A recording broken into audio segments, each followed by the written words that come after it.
Hello, and welcome back to another episode of the Lantern Film Room. I'm your sports director, Brian Nelson.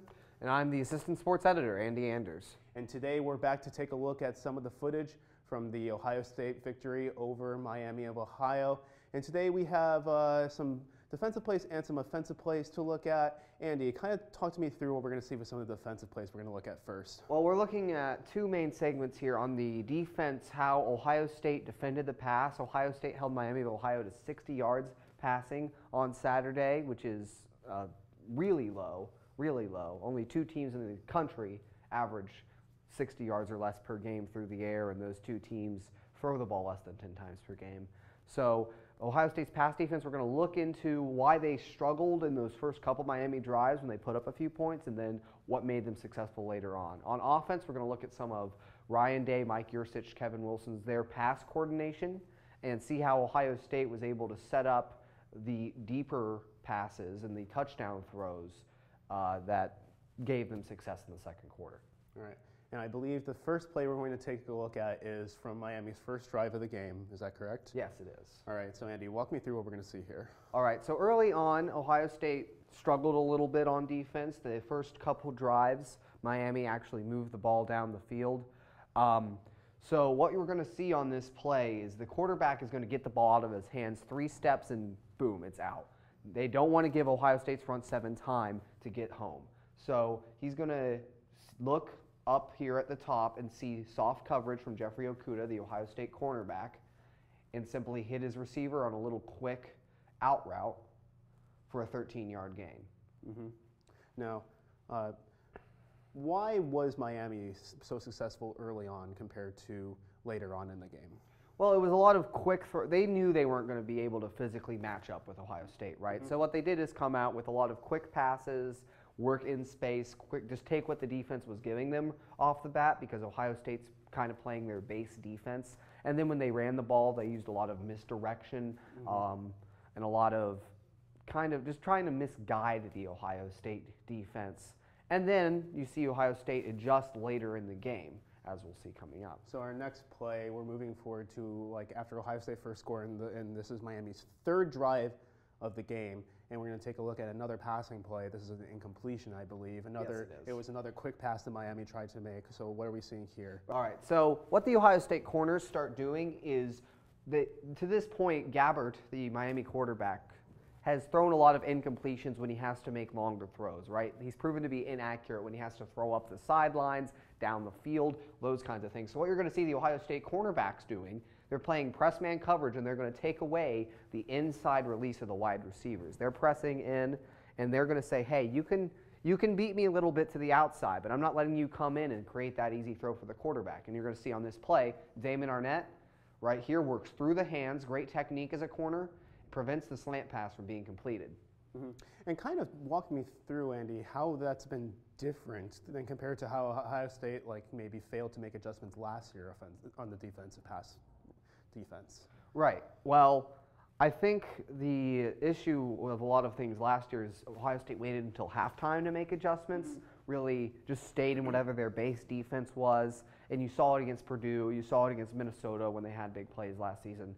It was a matter of Ohio State wasn't that willing to switch in and out of different coverages until they got into halftime and made those adjustments. Maryland really burnt them more on the running game in that regard.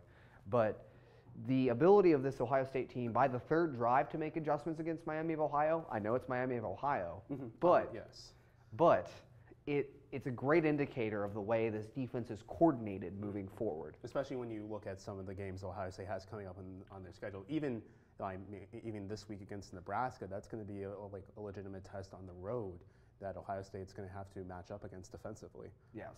All right. Now we're going to move into another pass defensive play. This was Jeffrey Okudah's interception in the second quarter, Miami's first drive, I believe. Yes. So kind of going off of what we've been talking about, what are we seeing here that led to this interception? Well, Gabbert has gone, after starting 2 for 3, he's now at 4 for 13 passing because Ohio State, again, taking away those underneath throws. And on this play, you're going to see, again, Taraja Mitchell and a group we have zone defense preventing the play underneath.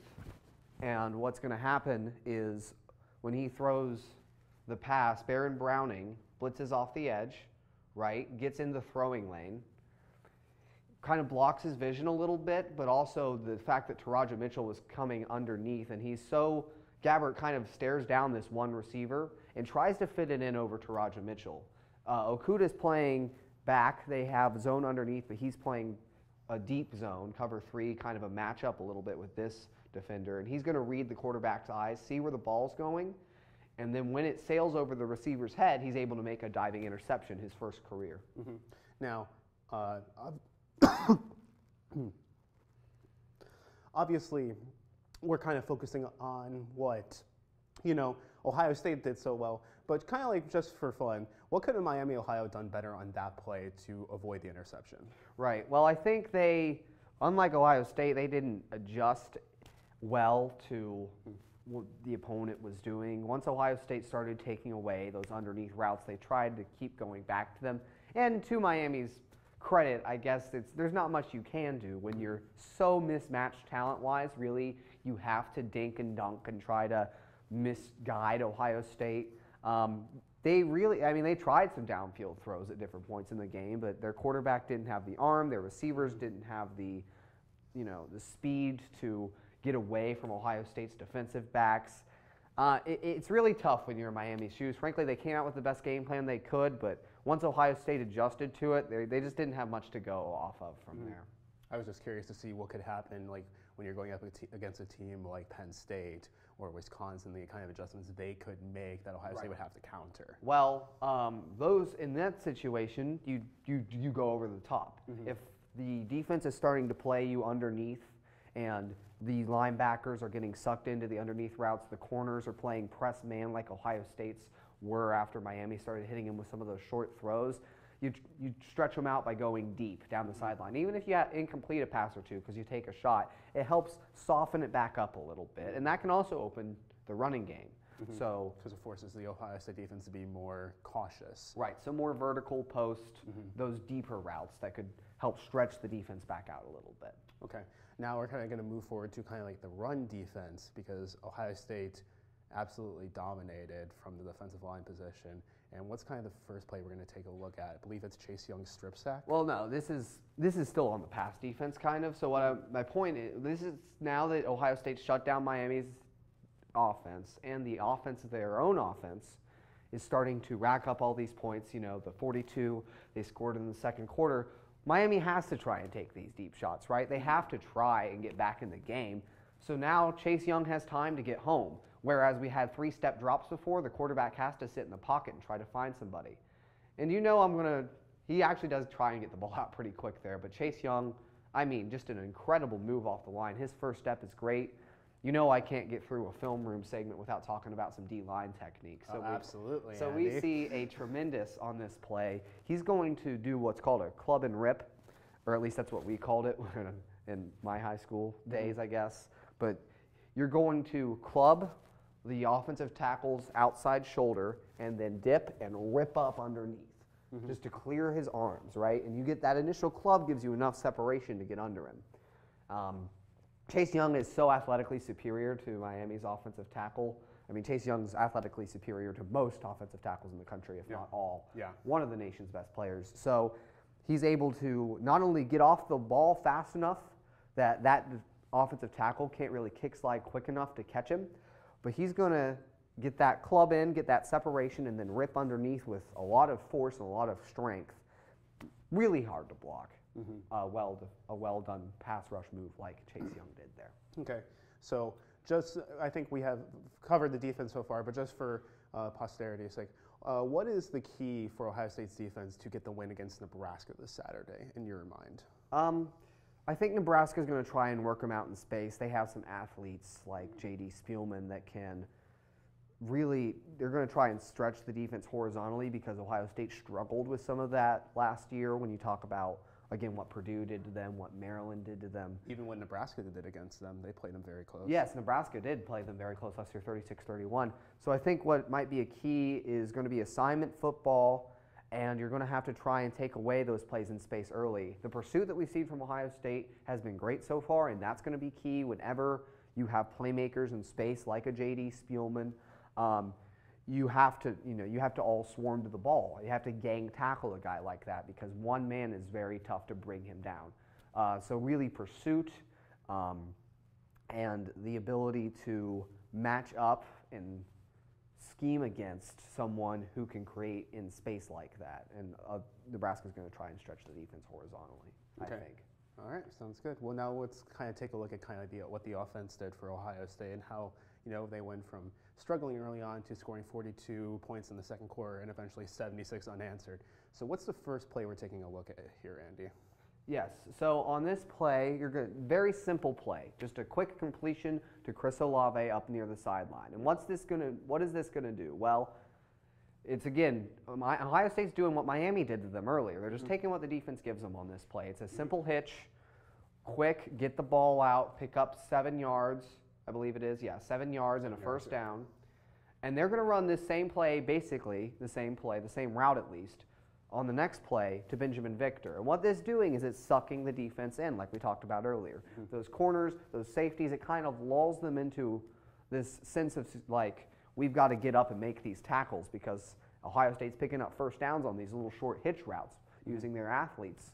So now you can go over the top that those defenders are sucked in.